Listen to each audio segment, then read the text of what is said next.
Welcome back. Today we're talking about reinventing parenting and excited because this time we're going to be talking about high schoolers and how to work with high schoolers. And I know Scott has a lot of it. Scott, what's wrong? Man, Jeremy, you always start these videos, man. I never get a chance to do it, man. Why don't you ever let me start these videos? This is something we need to talk about.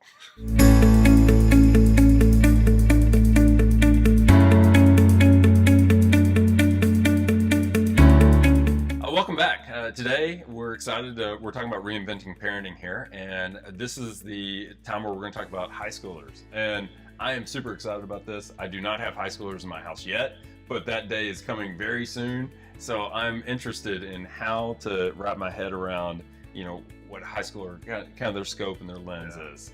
Yeah, when I was reading about this in the Phases book, all these memories came back for how I treated my parents, and I just had to say, man, I need to make some apologies, 1-800-counselor. Yes, we need to talk. But the mindset of a high schooler is that they think like a philosopher. Okay. And the talk style of a philosopher is debate, right? They're challenging every thought because the whole mindset of a philosopher is going for meaning. Mm-hmm. They're trying to find what is the accurate or the base meaning in life that we should aspire to. And when you think about a high schooler, that's just what they do.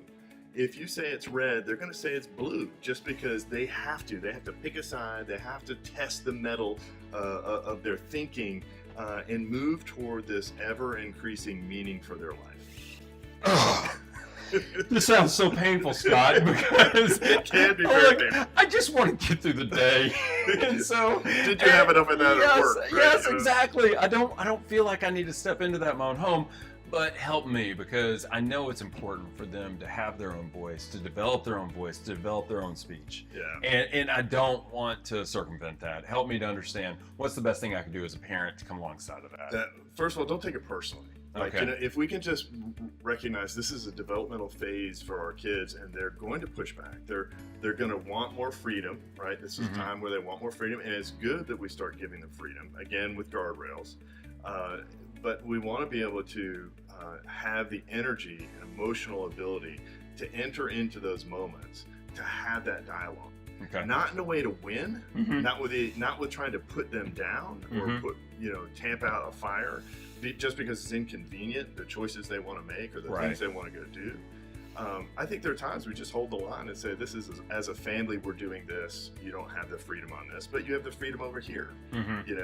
I don't think you can say no to everything because then that creates a firestorm. No, especially with high schoolers. I mean, I think that one of the key fundamentals is you are going to launch them at the age of 18. Yeah. They are going to leave your home.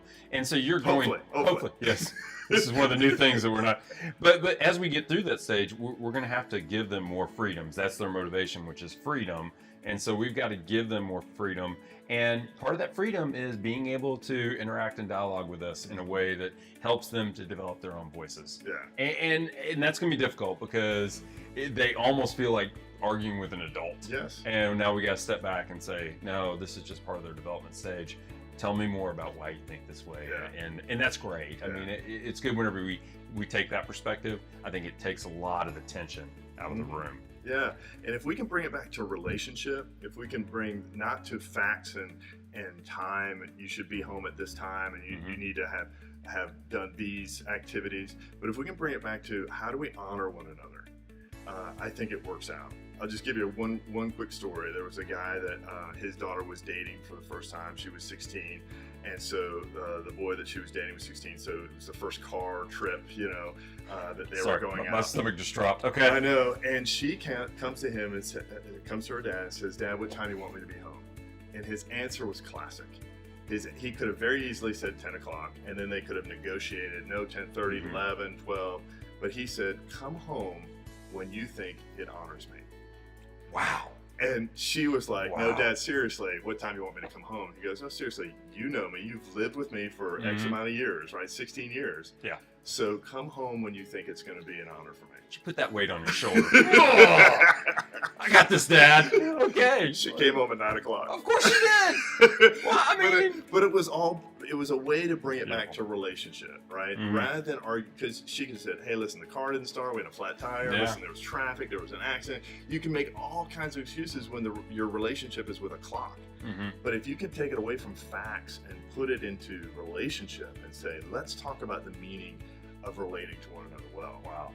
I think you turn that argument on its head, and now you're talking about values with your teenage son or daughter, Mm. which I think is a beautiful thing to do, and That- they learn a lot. That's a wonderful commentary. I love that. I love the way that speaks into me. And if you were dealing with your son, you would tell your son, bring her home in a way that honors her parents. Yeah. And that's a wonderful. I love the things that we learn about and the things we could collect from one another through this service. So, hey, I love that story. If you have stories that work for you, we would love to hear them. Either put them in the commentary box or bring them to class on Sunday, and let's have a discussion about these things, because I think every parent in the room can benefit from it. Yeah. Thank you.